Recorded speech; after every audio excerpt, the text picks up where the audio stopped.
Good morning. I am Charlie Mahoney, Chair of the Michigan Works Association Board of Directors.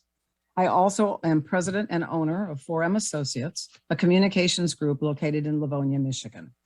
I chair the Workforce Board for the Southeast Michigan Community Alliance, which serves the counties of Monroe and Wayne, less the city of Detroit. And I serve on the board of the National Association of Workforce Boards. Thank you. Thank you for joining us today for the 2021 Michigan Works Annual Conference. We're so glad you're here. You know, for sure, 2021 has been a year of change for the association, starting with a restructured board of directors that began meeting in February 2021. And ending at this, I shouldn't say ending, it's progressing, but now we have a new CEO as of August 9th. As the future of the Workforce Development Board continues to evolve, the Michigan Works Association, its members, and its board recognized the need to adapt to ensure that the association has the most inclusive board representation while maintaining its private sector leadership.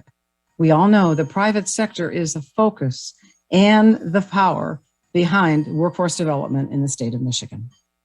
The association is excited about diversity and changing voices on its restructured board. Our members will continue to be devoted to creating opportunity and career pathways for all, supporting the growth of business and industry, and creating an innovative, responsive, and successful workforce system for building tomorrow's workforce in Michigan. The changes on this board allow us to have increased representation from the private sector, including, but not limited to, businesses, entrepreneurs, and some of Michigan's largest businesses across our industries and sectors. Our increased board size includes local elected officials, post-secondary educators, economic development, vocational rehabilitation, and corrections, while maintaining its strong private sector representation. We've added strategic partners who understand the importance of local workforce development programs and know they broaden the scope of engagement across the system. We have a better geographic representation from across the state to ensure that both urban and rural voices are heard. We've incorporated key leadership from our 16 Michigan Works organizations, fostering inclusiveness, local voices, and statewide strategy.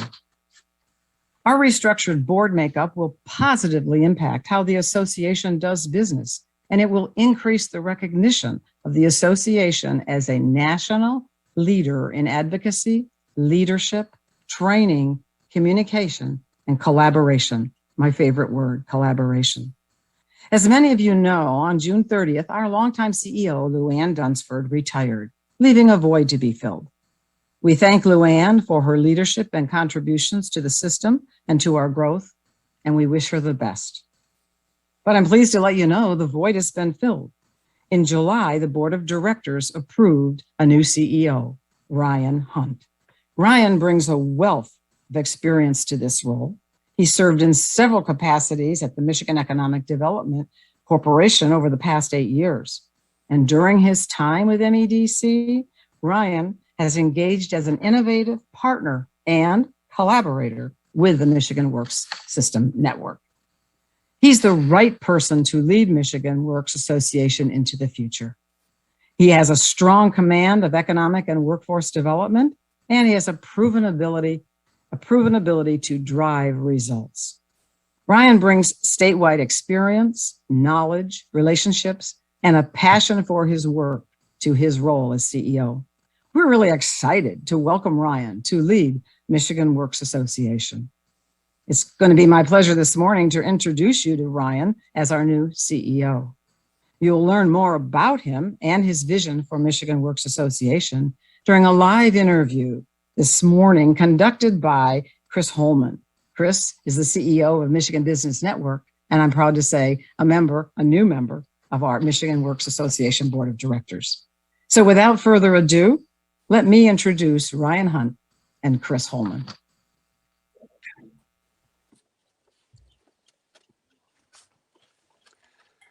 Well, good morning, everyone. and welcome. I'm Chris Holman, CEO of the Michigan Business Network and a member of the Michigan Works Association Board of Directors.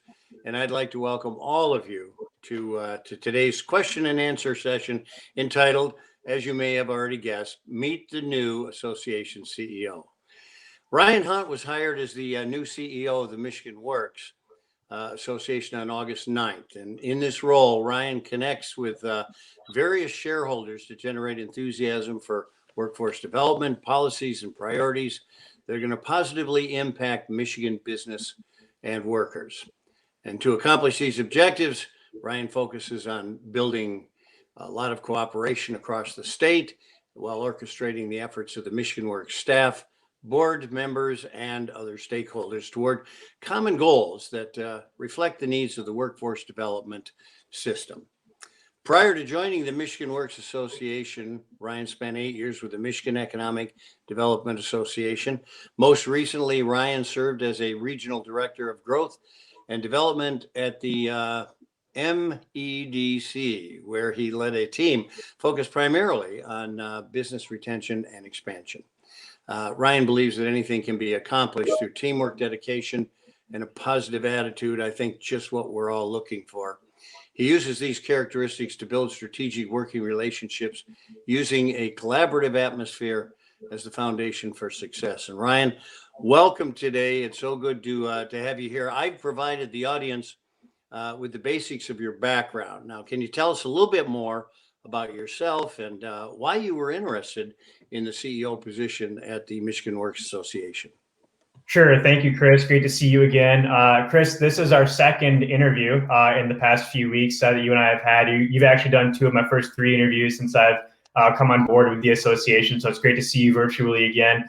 First and foremost, let me welcome everybody to the 2021 Michigan Works Association's annual conference. We're excited to have all of the conference attendees join us virtually this year. Once again, we have a ton of great breakout sessions and engagements and keynote speakers that will be joining us this year. So we're really excited and looking forward to a very productive and informative annual conference. I'd also just like to take a quick moment to thank the Michigan Works Board of Directors and the association staff for working tirelessly over the past several months on executing what I know will be a phenomenal event here over the next couple of days for the 2021 annual conference. Chris, to answer your question, why I was interested in this job, workforce development and talent those are things that are extremely important, and I'm very passionate about.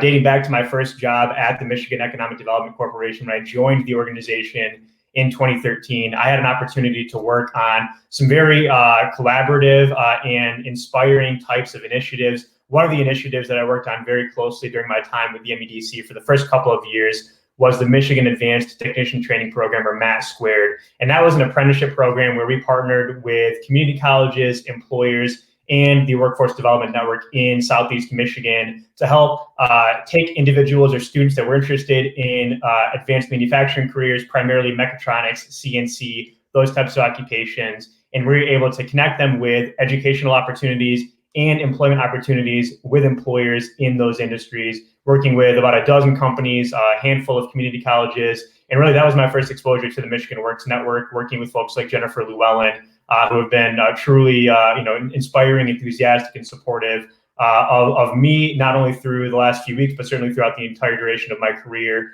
working in economic and workforce development.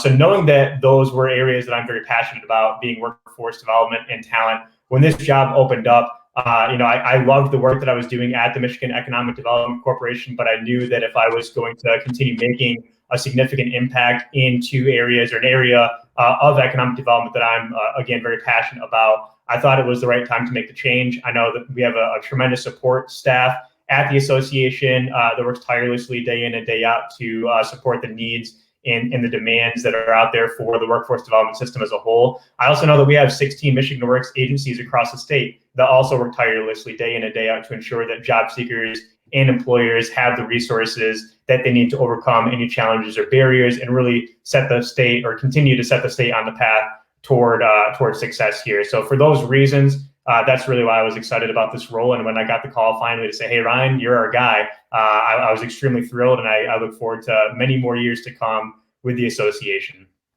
Well, I think you're going to find out we were as thrilled as you were, as a matter of fact, and you were right on your appraisal of the staff. So how was your experience in economic development and kind of prepared you for the CEO position? Sure. So I talked a little bit about my experience working with a few initiatives while at the Michigan Economic Development Corporation. Really, the last couple of years, I think, have certainly prepared me stepping into more of a management and leadership role with the MEDC since 2019, when I took over as regional director of our growth and development team. Over the past couple of years, I've led a team that covered about 75% of the geographic territory in the state, focused on business retention and expansion. And while the team went out and executed, and they were successful in securing a number of different business development projects that led to over 5,000 new jobs and just over $1 billion in new investment since 2019. The one thing that I was extremely proud of for my team was our ongoing customer satisfaction scores. Over the past 2 years, when I was at the MEDC, my team averaged a 98% customer satisfaction score. In the last few quarters before I left and took over as CEO with the Michigan Works Association, that customer satisfaction score is actually at 100%. And to me, I think that customer satisfaction really starts with the ability to communicate. And when I say communicate, it really means listening to the needs of customers, whether it be employers, whether it be job seekers, other partners, and stakeholders. I firmly believe that your customer, while we do operate in a demand-driven model and we need to understand what those demands are from the employers, our customers really are not only the employers, but also the job seekers, our external partners, internal staff, anybody that we interact with on a daily basis, I would consider to be our customer. And I will certainly admit there's a lot of things that I don't know, but I do know two things about people is that one, people will remember how you make them feel, and people also talk. And if we can provide positive experiences for anybody who interacts with the Michigan Works system and the Michigan Works Association, we will continue to have positive customer interactions and really have champions of workforce development going forward, not only within the existing workforce development infrastructure, but really any other partner, stakeholder, employer, job seeker throughout the state. So I took those abilities, those listening, those communication skills, and that commitment to customer service excellence while at the Michigan Economic Development Corporation. I think that sets me up to be the right person for the job stepping into this new CEO role as of August 9th.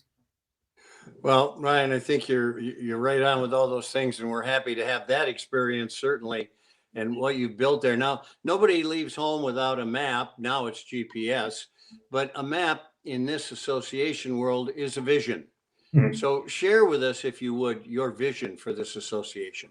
Sure. Fortunately, I liken myself, I think I mentioned this in our first interview, Chris, I'm kind of like a new head coach coming in to run a successful program that has years of tradition and a winning attitude. And then really that sets me up and the association and the workforce development system up for long-term success going forward. And so my vision is to really double down on voice, knowledge, and connection. We'll continue to be the lead advocates and champions when it comes to workforce development policies and priorities at the local, state, and federal level. We'll continue to be that central convening body for all things workforce related on behalf of the Michigan Works system and the workforce development system in Michigan. And then we'll continue to also present the knowledge, right? Sharing best practices amongst our stakeholders, whether they be the Michigan Works agencies across the state, other workforce development partners. It's doubling down on those efforts that are my key priorities going forward. And then at some point within the next several months, we will be going through a strategic planning process that will really set out the overall vision and long-term objectives for the association in ways that we can continue to explore, providing demonstrated value to the Michigan Works agencies, to the board members themselves, and also just to the entire state of Michigan to make sure that our economy continues to be on track for long-term economic recovery and resiliency. Now, it's a perfect system by which to get everybody to buy in as well, which is very important. So no place is perfect. There are always issues, right? What issues are currently impacting the workforce development system here in Michigan? Sure. Well, even if you think back, it's probably really hard to think back times of like pre-COVID, but even pre-COVID, companies were still having some pretty significant challenges in meeting their hiring needs, and the pandemic and some of the economic downturn has only exacerbated that, unfortunately. So I do think that whether we're talking pre-pandemic or in the current situation that we're living in, we're still facing three significant challenges as it relates to the workforce system. One would be an aging workforce. You can walk across, and I've walked into a number of different manufacturing operations. And you can see that the age demographic does tend to be a little bit older. Maybe some people are even putting off retirement into their 60s, maybe even their early 70s, so they can continue to work because that company just doesn't have a backlog or a really good pipeline of talent for the younger generations to come in and replace those individuals, their knowledge, their skill sets that they have. So an aging workforce is one issue that's currently facing the workforce development system. The second is an ongoing skills mismatch. And I know we have a number of initiatives, whether it be the Going Pro Talent Fund or some of the 60 by 30 initiatives that the Department of Labor and Economic Opportunity have outlined under Reconnect and Futures for Frontliners that are going toward resolving some of those issues and those skills mismatches. But there are still some skills mismatches, primarily in our driving industries of manufacturing, technology, professional services. So we need to focus on training individuals and making sure that we understand what the company's needs are from a training perspective so that we can continue to develop that supply side of a talented and qualified pipeline going forward. And then the third issue that the workforce system here in Michigan is facing is we're not attracting enough people into the state of Michigan, right? We continue to see slow trickle of population loss. It's one of the reasons why Michigan is one of the states that might be facing one fewer seat in Congress. And so we don't have the same level, or we may not have the same level of impact in Washington, D.C. and elsewhere because of that population loss. So we need to do a better job of focusing some of our efforts, both regionally and statewide, on attracting people to Michigan. We have a great story to tell. We have a ton of great career opportunities for individuals. And I think we've proven time and again through this pandemic that while there have been some industries that have continued to face negative economic downturns because of the pandemic, we have a great work, live, play aspect to Michigan. You can go to any number of lakes, any number of our communities across the state, and it's a great place to raise a family, have a career with a relatively low cost of living. And so we need to continue telling the story of why Michigan is such a great place for individuals and companies to locate and continue to do business going forward. But from a challenging standpoint, I would say an aging workforce, the skills mismatch, and then our inability at the current moment to continue attracting individuals into the state. Boy, and a lot of those conditions are not going to change for a while, so it's going to be some work ahead. I know you've only been in a little over a month. What are some of your biggest takeaways so far from your new job? Sure.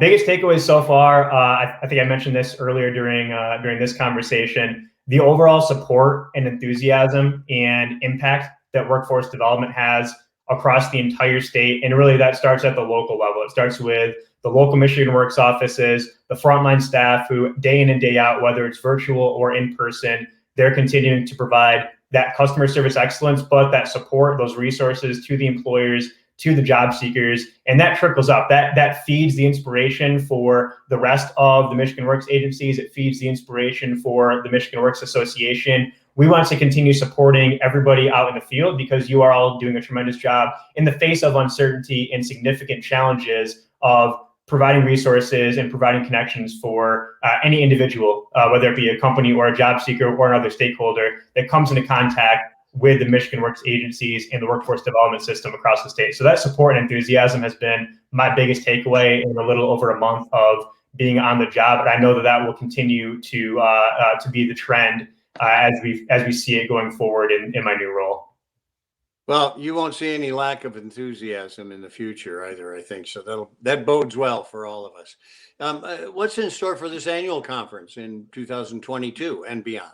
Great question. I know that we all expected, or we were hoping to be back in person this year for the annual conference. Here we are virtually, of course. And again, we will have a tremendous conference again virtually this year because the staff has worked tirelessly to make this thing a resounding success that I know it will be. But moving forward into 2022, we're hoping to be back in person. So next year, we're slated to be back at the Soaring Eagle Casino and Resort in Mount Pleasant, September 11th through the 13th. And then in 2023, September 10th through 12th, we'll be down at the Renaissance Center in Detroit. And then 2024, September 8th through 10th, we'll be at the Grand Traverse Resort and Spa in Acme, Michigan, just outside of Traverse City. I'm looking forward to all three of those events. I may be looking the most forward to that event up in Traverse City in early September in 2024. It's one of my favorite areas to visit here in Michigan, really around the entire nation, quite frankly. My wife is from the Traverse City area as well, so we do love getting up into northern Michigan to enjoy, especially the summer months. And so I look forward to seeing everybody in 2022 and beyond at our future annual conferences. I don't run into many people that don't consider that a very good venue for a conference. Yeah. You know, the pandemic accelerated existing trends in remote work, e-commerce, and automation. So with up to 25% more workers than previously estimated, potentially needing to switch occupations, what is your take on the future of the post-pandemic work? Yeah, I think we're seeing it play out currently. And again, the hiring challenges that companies are facing right now have only been exacerbated. These are not new trends, unfortunately, but I do think it gives us some time to continue working with them to understand what are your needs, not just tomorrow or next week or 6 months from now, but what are your needs going to be 5 years from now or 10 years from now. And right now, you can drive down any street in your local community and you'll see hiring signs for companies in all ranges of industries, whether it be retail, hospitality, food, manufacturing, IT. There's just a ton of job opportunities out there right now. And I do think that the pendulum has swung back in the direction of being kind of more in favor of the job seeker. They have more flexibility to look for jobs. They have more job opportunities. So this is not very similar in my mind to some of the dynamics that were facing job seekers back during the Great Recession in 2007, 2008, 2009, where people were just hanging tight and trying to ride out the wave and hoping that they did not have a negative impact from the economic downturn at that time. While there still has been quite a bit of that economic downturn and individuals have suffered to a large degree in a range of industries, primarily hospitality, retail, and food, we do see, though, in April, for example, 4 million people left the workforce to look for a new job. Almost 1/5 of those 4 million people were in the food and hospitality industry. So people are taking a step back. They're reassessing the situation. They're thinking, where can I get a job, not just tomorrow or the next day, but how can I set myself up for future success? And what I think we'll see, hopefully, and I'm an eternal optimist, so this is my hopeful vision, is that 6 months, a year from now, 18 months from now, we will have more individuals trained because they're taking a step back and assessing what are my long-term visions and goals for my career. And we will be able to train them up into some of those driving industries that continue to have a huge impact on our economy, not just here in Michigan, but certainly nationally, to keep the U.S. competitive on a global scale. And so because of that revisioning of individuals' career choices, the Michigan Works system, the works development system in Michigan, has a tremendous opportunity to continue connecting with those individuals to say, hey, if you're thinking about a new job or a new opportunity, why don't you look into a training in advanced manufacturing? Why don't we try to get you some credentials into IT? Because those are the jobs of the future that we're going to see rapidly change if they have not already begun changing right in front of our very eyes. Ryan, I think you answered a portion of this next question, but it's a great segue into it. So if you have any other thoughts there's been, as you know, a major unexpected shift in the workforce and the workplace that has left everyone kind of scratching their heads. After a year filled with shutdowns, economic uncertainty, record-breaking unemployment levels, a massive change took place that no one could have anticipated. People are quitting their jobs. Now, what do you make of this shift, and how does it impact job seekers? Yeah, well, yeah, you're right, Chris. I think we did just touch on it in my previous answer. Really no additional thoughts other than, again, I think it's a tremendous opportunity for the workforce system to continue to remain engaged with employers to understand what are their long-term goals for their hiring needs, what type of equipment, what type of automation are they undertaking, what investments might they be looking at, whether it's here in one of our local communities or if it's across the state in another region, to continue to remain competitive. And on the job seeker side, as they're reassessing their livelihoods and their career and professional development, how can the workforce development system continue to engage with those individuals and support them through existing or new resources as well? Again, advocacy being one of our key priorities at the Michigan Works Association. If there's new programming and new initiatives that we need to put in place or explore in partnership with a number of our stakeholders across the state, now is the time to do so, especially with so much federal funding and state funding being available. And we're hoping that workforce development can capture a pretty significant chunk of that investment from the federal and state elected officials. But with regards to the Great Resignation, I also know that we have a tremendous panel discussion that's going to be moderated tomorrow by Oakland County Executive Dave Coulter. So we're looking forward to the panel discussion there, to learning any additional insights that panel may have on the Great Resignation and what that means in both the short and the long term for the workforce here in Michigan and around the country.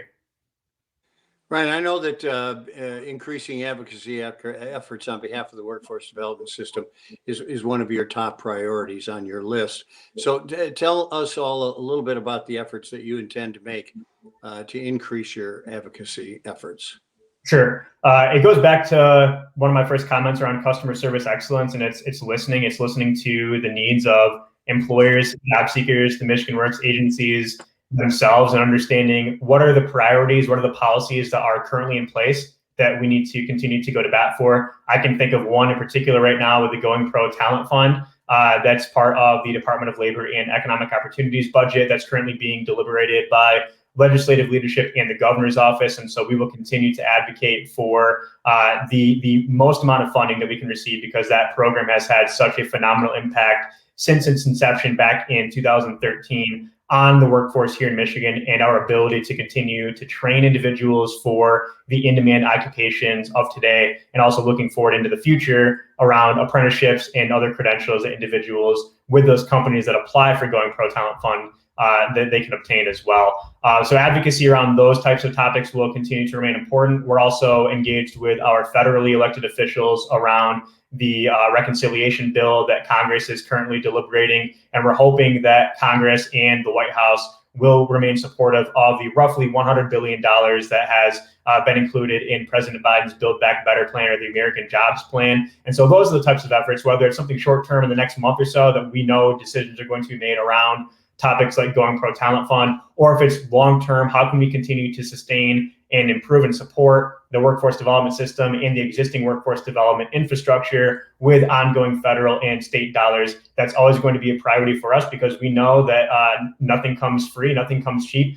These types of investments are long-term visions for the association and the workforce development system as a whole. And we look forward to partnering with not only the agencies across the state, but certainly any other stakeholders, whether it's the Michigan Manufacturers Association, the Michigan Restaurant and Lodging Association, the Department of Labor and Economic Opportunity. We have tremendous opportunities in front of us going forward to partner and build bridges with those stakeholders and provide that unified voice around workforce development to achieve these policy and priority wins. You know, it's pretty amazing too. It's some simple arithmetic that works into this too. There are far fewer people coming into a workforce that's having a lot more people leave it. Ryan, thank you so much for the great discussion today. We're going to go now to some questions from the audience, if you would. And let me start with this. I know a lot of people think Michigan Works is the unemployment office.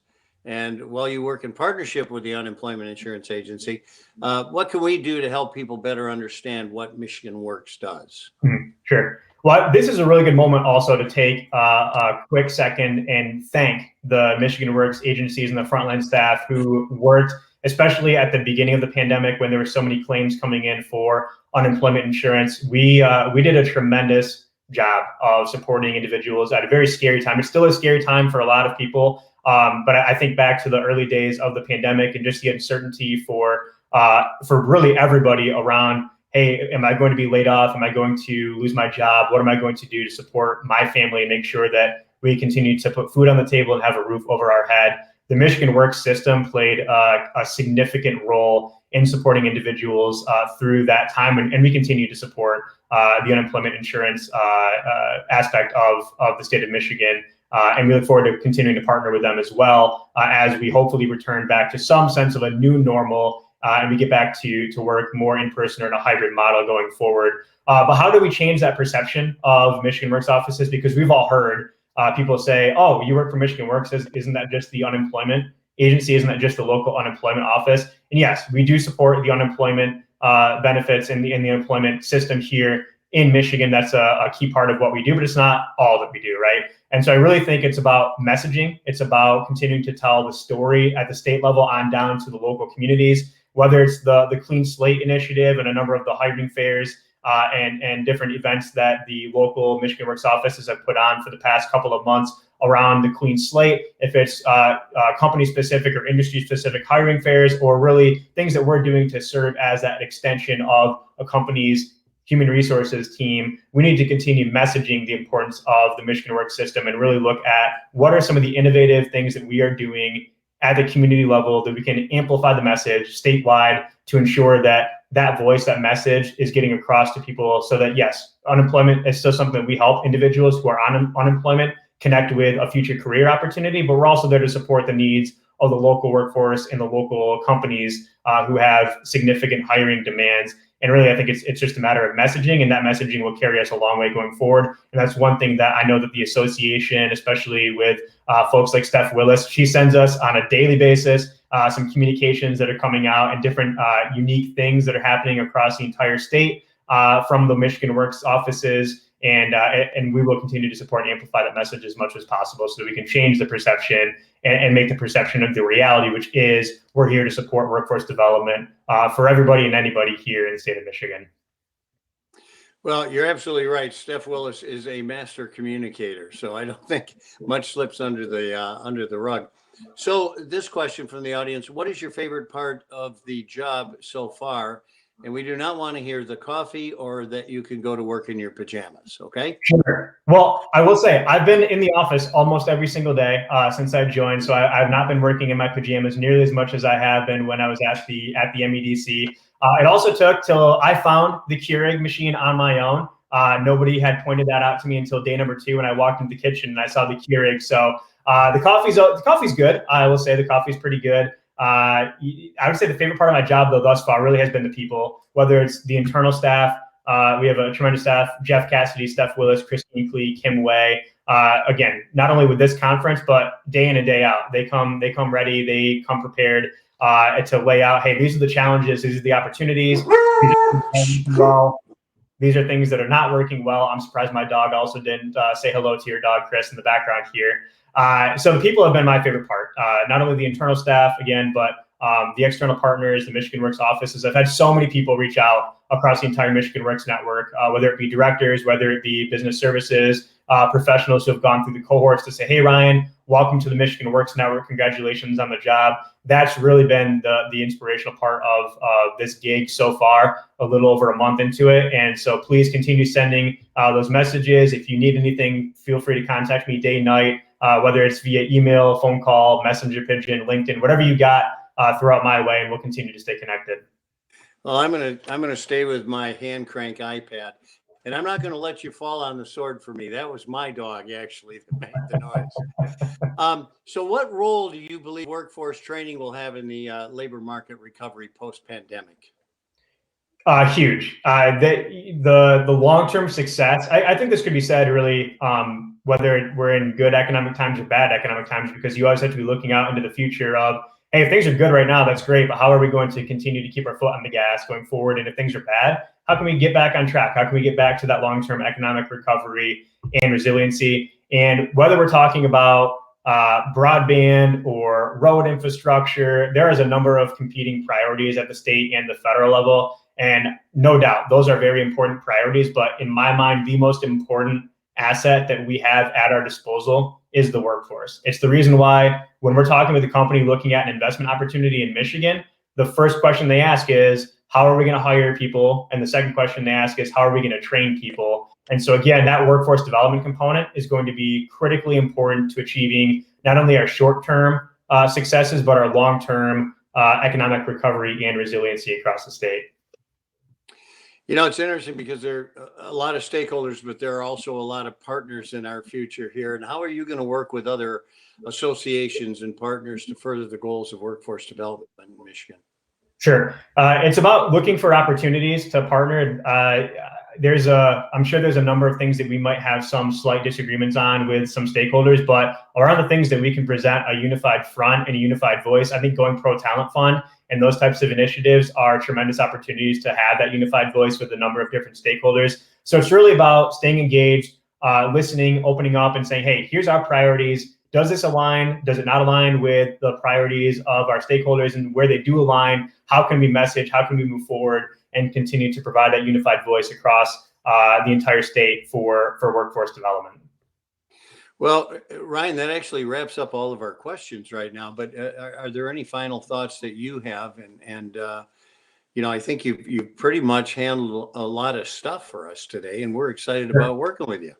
Sure. Yeah. To wrap things up, I'll say, hey, I'm extremely excited to work with all of you going forward. Again, thank you for those who have sent messages, over LinkedIn, over email, giving me a phone call. This is going to be a very fun ride. I'm looking forward to whether it's the strategic planning that we'll hopefully engage in here at some point in the next few months, whether it's this annual conference today and going forward. I know that our staff will continue to support the annual conference and make it a success both today and in the long term. But I'm just overall enthusiastic about this job, about this role. Workforce development, again, I mentioned it in my previous response to one of the questions. The workforce development opportunities that are in front of us right now will lay the groundwork for continued success in the long term. And if we want Michigan companies and Michigan job seekers to remain competitive on a national and a global scale, every single person that's part of this conference today and every single person that's part of the Michigan Works development workforce development system in Michigan has a key role to play. There's no part, large or small. We're all moving forward in one unified direction, and we'll continue to support the needs of our customers out in the field on a daily basis so we can be successful in the long term. Well, Ryan, thanks so much. That wraps up our discussion today with Ryan Hundt, new CEO of the Michigan Works Association. And Ryan, continued good luck. And I guess when you say call me night or day, carrier pigeon or iPad, we might say the same thing. Where you need our help, please let us know, because we're a team, as you have said so much. Ryan, thank you so much. And we're going to dismiss everybody. We're going to give you a few minutes here. Don't waste it. Don't anybody waste a few minutes. But you'll be able to move on now to your first set of workshops. Sure. So Ryan, thank you so much. I appreciate it. And to everybody else, make sure this is a very fruitful convention. Hey, thank you, Chris, for taking the time to do that interview with us today. Again, thanks to all of the attendees who have joined us for this year's annual conference. We're hoping again to meet this year for the 2021 annual conference in person, but with the pandemic still having a hold on the country, we did decide to go fully virtual for the conference again this year. We're hoping that 2022 and beyond, we will be back in person. 2022 at the Soaring Eagle Casino and Resort in Mount Pleasant. Looking forward to seeing everybody there. Again, I'm excited to be joining the association as the new CEO, and I joined right before the annual conference. It's one of the first things that they said to me during the interview process is, hey, Ryan, if we bring you on board, it's going to be early August. And oh, by the way, within 30 days, there's going to be an annual conference. Fortunately, everything was moving forward in the right direction, and that team really did continue to support the efforts around the annual conference to make this as successful as we can for this year, for 2021. I look forward to getting to know all of you by visiting the Michigan Works offices across the state, either in person or virtually in the near future. So stay on the lookout for some continued messaging from the Michigan Works Association. And as we continue to move down the path of economic recovery and resiliency, Michigan Works will remain front and center, providing a high level of service and a number of resources to employers and job seekers alike, just as we have done throughout the entire pandemic. And as we enter the new normal, whatever that new normal may be, just know that the Michigan Works Association is always here as the go-to resource for workforce development needs. Thank you again for coming to this year's conference. We've got a lot of great content for all of you that I hope you will enjoy. And next up is our exhibitor and networking break. You can interact live with exhibitors in their booths. You can also be randomly paired with another conference member for a 3-minute networking chat. Feel free to send a networking chat invitation my way. I'll be on and ready to go to talk with all of you here at the conference today. You can also privately chat with any member from the conference via the chat function at any time. Would like to give also a big thank you to our exhibitors who helped make this conference possible. Each workshop, general session, expo booth, and networking session will have specific individual chat roles. You do have the option to select between session-specific text chat, event-wide text chat, or again, chat directly with an individual. As a reminder, to participate in the workshops, networking, and meetings with exhibitors, you simply click the share video and audio button, and that will let you preview and configure your camera and microphone. You can then click apply and join the video meeting. You can also share your screen by clicking the share screen button and selecting exactly what you would like to share. There will be volunteers in all the workshops to provide you with assistance, so please check the chat throughout the day for other important information about the conference as well. And throughout the conference, it's an annual conference, right? Whether it's virtual or in person, we want you to have fun. And so to start the fun today, we're going to have our first prize winners announced. So the winner of a 3-day, 2-night weekend getaway with a free golf package at the Garland Resort near Escanaba is Carolyn Martinez. Congratulations, Carolyn. And then the winner of a 5-day, 4-night getaway at a lodge in Lewiston, here in Lewiston, Michigan, is Laura Liedl. Congratulations, Laura. We will be drawing prizes throughout the conference, so keep an eye on the chat for your name. I'd also like to take a moment to thank a few of our sponsors today. CVS Health, Ed2Go, Equus Workforce Solutions, Great Lakes Bay Michigan Works, Great Lakes Water Authority, Tuapath, and Twist Institute. And finally, a huge thank you to Semca Michigan Works for their gold sponsorship of this year's conference. Enjoy your exhibitor and networking break this morning, and we look forward to seeing you back here at 11:30.